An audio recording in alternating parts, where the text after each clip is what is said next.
Hey y'all, welcome back to AJ's Wig Stash. In this video, I'm going to be showing you how to draw guidelines on your ventilated wig cap.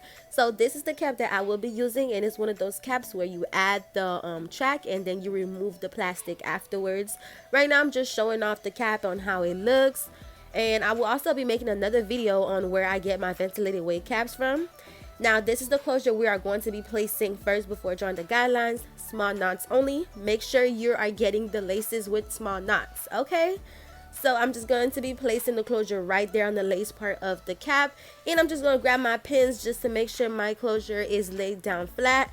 Now if you need any video to further explain how to properly lay the closure down, go ahead and comment and I will make sure to make that happen. So right now I'm just gonna go ahead and pin down the other side, making sure it's flat, double checking before I pin down the back.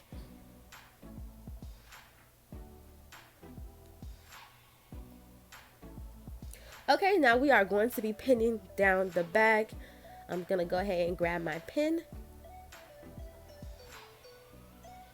And oh my gosh, I got so irritated with all the hair in the way, so I had to grab me a rubber band and go ahead and tie up the hair or even braid down the hair so it doesn't be all in the way.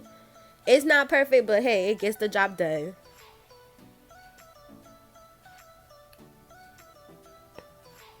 Okay, as you can see, I had laid the closure a little bit incorrectly, but I did go back and fix my mistake, which is right there. And the closure is all laid down and it's flat, no lumps, no humps, and it's going to be a very flat wig. And I went and grabbed my metallic marker. That's how we're going to be drawing our guidelines. You can get the metallic markers from Walmart.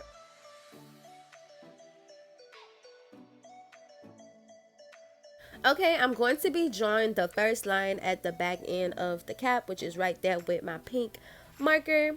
Alright, for this marker, it was not giving what it was supposed to give, so I went back and switched the color of the marker because you can't really see it well on the camera. Okay, so for the second line, I will go ahead and do it at least 1 inch apart from the very first line that I drew. And then I will use the tip of my pinky finger to draw the rest of the lines right there how I'm demonstrating it. Okay, and you just go ahead and do it up until you can't do it no more. Very simple and easy. You do not need a measuring tape. That requires way too much time in my opinion. But if you do feel more comfortable using a measuring tape, you could go ahead. But I decided to use my pinky finger because it's at least a good inch apart. Okay, and the way I draw these guidelines, it does not create any gaps between the tracks, or even when my clients do put on their wigs, the wig is still full and they're still able to wear it very well. Okay, so I do one side and then now I'm going to do the other side the same way. And don't be afraid to go back and forth just to look to make sure each side do match. And I'm just going ahead and finishing up the guidelines.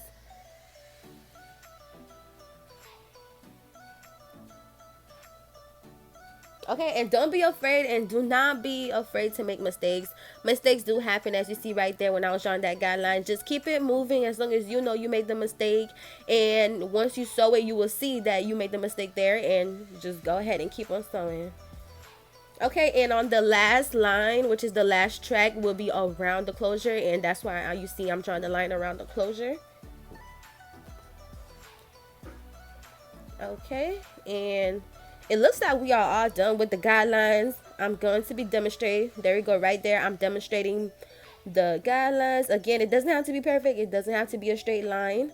Now, if you have any questions regarding wig making or any other videos you'd like to see, go ahead and comment it below. And thank you for watching, and don't forget to subscribe.